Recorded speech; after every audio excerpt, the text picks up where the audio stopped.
bagi para pencari keadilan itu terganggu. Contohnya kasus saya kemarin itu tentang dispensasi nikah. Jadi biasanya kasus dispensasi nikah itu kan membutuhkan cepat karena ada keadaan darurat, yaitu dari para yang izin nikah ini hamil. Jadi untuk cepat-cepat dinikahkan biar tidak terburu melahirkan. Nah karena ini ditunda untuk sampai minggu depan, akhirnya jadwal untuk mereka menikah akan mundur juga. Takutnya nanti malah keburu hamil, keburu melahirkan. Dia sebagai hakim yang mana merupakan aksi yang dilakukan ini merupakan pukulan yang berat bagi pemerintahan di Indonesia ini, karena sosok hakim yang seharusnya itu menjadi benteng terakhir pertahanan kita untuk keadilan itu justru berteriak dan menuntut terkait mengenai kesejahteraan dan haknya sebagai hakim yang selama ini 12 tahun itu tidak naik-naik. Artinya pemerintah abai di dalam proses kesejahteraan para hakim, sehingga menurut saya ini merupakan hal yang manusiawi dan wajar saja ketika para hakim melakukan aksi demonstrasi untuk menuntut haknya. Ibarat sebuah adagium hukum mengatakan, pemirsa, justitiae non est neganda non deferanda, keadilan tidak dapat disangkal ataupun juga ditunda. Apa yang Anda dengarkan tadi adalah merupakan keluh kesah para pencari keadilan yang terdampak akibat para pencari keadilan meminta keadilan. Pak Taufan boleh ditanggapi, Bapak mencari keadilan, betul, kita apresiasi. Tapi para pencari keadilan juga terbengkalai haknya untuk mencari keadilan. Para kuasa hukum, para yang saat ini bermasalah dengan hukum, Pak Taufan. Ya, yang perlu dipahami adalah hakim-hakim ini bukan melakukan mogok ya. Jadi kalau mogok itu bisa diartikan sebagai dia harusnya bekerja dan ini dia tidak bekerja. Hakim-hakim ini mengambil hak cuti tahunannya. Kita ketahui bahwa setiap hakim di Indonesia itu punya hak cuti 12 hari dalam setahun. Yang mana jika hak itu diambil secara hukum itu sebenarnya tidak mengganggu hak orang lain. Jadi hak yang diambil oleh hakim-hakim yang melakukan cuti ini merupakan hak yang dilindungi oleh konstitusi.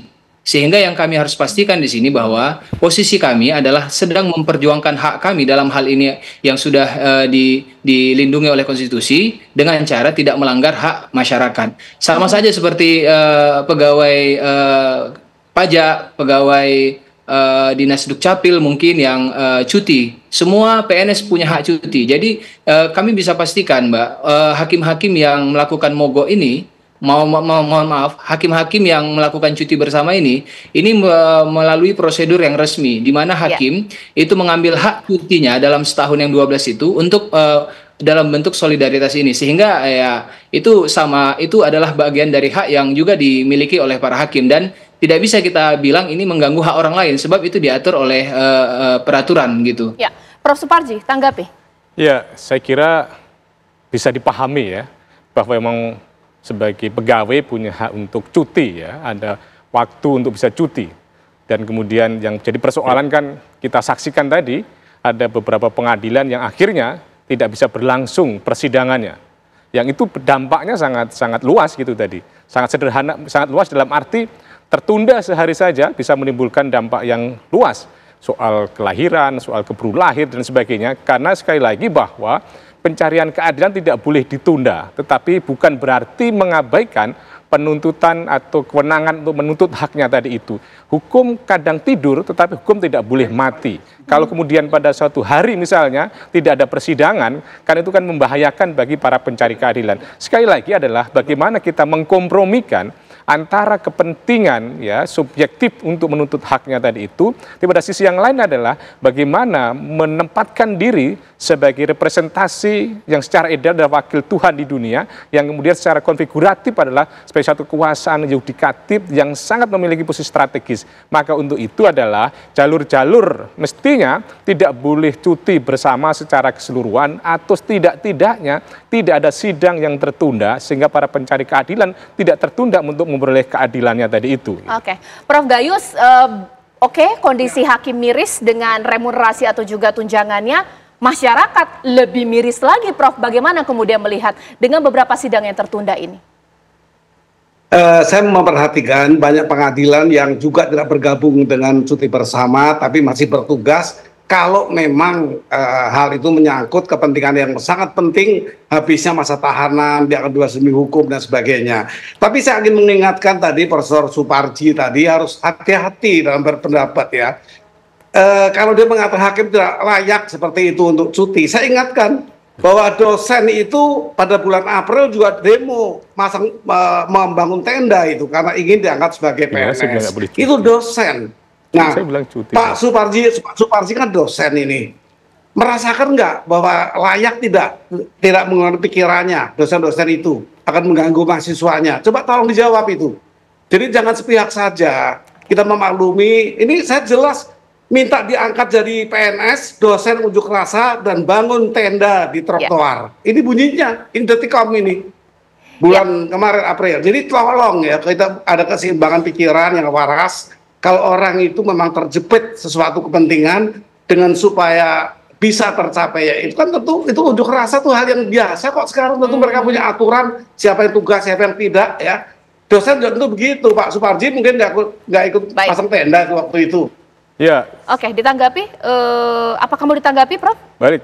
Jadi tadi saya menyampaikan bukan berarti tidak boleh cuti gitu ya. Tidak boleh cuti. Saya mendukung bahwa itu hak cuti yang dilindungi oleh undang-undang gitu. Saya kira clear tadi.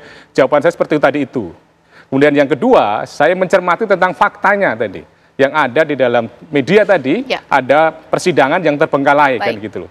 Akan idealnya adalah hak tadi itu, kemudian sama juga pemenuhan hak dari para pencari keadilan tadi itu yang bisa kemudian diatur sedemikian rupa. Jadi sekali lagi saya tidak mengatakan bahwa cuti tidak boleh itu, tapi sangat-sangat dilindungi oleh undang-undang. Gitu. Ya, ini jawab tapi memang kita sedikit melenceng dari kasus. Saya kembali ke Pak Fauzan. Pak Fauzan, yang menonton Pak Fauzan ini adalah mungkin sebagian dari hakim, keluarga hakim atau orang hukum yang mungkin mendukung aksi Anda, tapi ada juga masyarakat kecil. Sebenarnya tuntutan para hakim untuk meminta tunjangan ini untuk apa sih? Hidup lebih dari layak, ataukah ingin mungkin hidup berbeda secara kemewahan pendapatan dengan masyarakat biasa karena wakil Tuhan, atau apa? Mungkin itulah pikiran sederhana dari masyarakat. Hakim kan sudah banyak tunjangannya, kok minta banyak lagi seperti itu? Bagaimana, boleh dijawab? Ya, sebelumnya saya juga mau mengomentari Prof. Suparji yang menyatakan bahwa seakan-akan kami tidak melakukan upaya-upaya baik secara tertulis ataupun formal dan lain sebagainya. Prof, coba nanti tolong lihat banyak sekali tulisan-tulisan hakim muda, baik itu di jurnal Bersinta, Scopus yang membahas tentang dampak dari daruratnya kesejahteraan hakim saat ini yang bisa lama-lama merusak citra dan juga menggugurkan bahkan meruntuhkan integritas para hakim. Dalam doktrin agama disebutkan bahwa yang haram saja bisa halal ketika darurat, babi saja bisa dimakan ketika darurat. Jadi dalam hal ini yang mau saya sampaikan adalah usaha dari Solidaritas Hakim Indonesia hari ini. Kami hakim-hakim muda sedang memperjuangkan agar hakim-hakim muda tidak lagi ada yang menyerah dalam kondisi keterhimpitan. Saat ini, Prof, hak-hak dan kesejahteraan hakim itu sudah sangat di titik yang sangat mengkhawatirkan dan membahayakan. Bayangkan bagaimana hakim bisa serius dalam memeriksa para saksi, memeriksa alat-alat bukti di persidangan, kalau pikirannya masih terganggu dengan bagaimana keadaan sekolah anak-anaknya, bagaimana keamanan keluarganya yang menunggu di rumah, bagaimana tentang transportasi, bagaimana tentang jaminan kesehatan, bagaimana pula jika ada hakim yang di Aceh, kemudian diberikan penempatan kerja di Papua. Bagaimana pikirannya untuk pulang dalam lebaran misalkan 1 tahun sekali. Sehingga banyak sekali rekan-rekan kami, para hakim di Indonesia ini, yang hanya bisa pulang 3 tahun sekali. Banyak juga hakim yang karena harus menabung demi masa tuanya, itu harus berpisah dengan anak dan istrinya. Karena jika membawa anak dan istrinya ke daerah, itu tidak cukup lagi dananya, Prof. Jadi yang paling berdampak dari abainya pemerintah terhadap 12 tahun kesejahteraan ini adalah hakim-hakim yang saat ini berada di pengadilan kelas 2 yang notabene berada di seluruh daerah di Republik ini. Tentu Prof juga harus melihat secara jelas, jangan asal memberikan fakta. Tadi Prof bilang bahwa kita harus melihat fakta. Prof juga harus melihat fakta di lapangan. Bagaimana hakim-hakim di kelas 2 yang senyatanya berhadapan langsung dengan masyarakat, yang dituntut untuk bersih, berintegritas, tapi kesejahteraannya diganggu. Bagaimana bisa mereka memutus dengan tenang? Bagaimana bisa memutus mereka dengan jernih akal pikiran dan lain sebagainya? tentu fakta-fakta ini tidak harus dilihat dari satu sudut pandang saja. Baik. Karena kami tadi juga menyebutkan bahwa kesejahteraan saja tidak cukup. Tentu juga kami mendorong agar RUU jabatan hakim itu segera dibahas. Agar apa? Agar pengawasan terhadap para hakim di seluruh Indonesia itu juga bisa diperkuat. Karena kami juga muak dicap sebagai hakim yang tidak berintegritas. Kami sedang memperjuangkan itu. Ini adalah usaha kami untuk merebut rezeki yang halal. Baik. Demikian. Baik.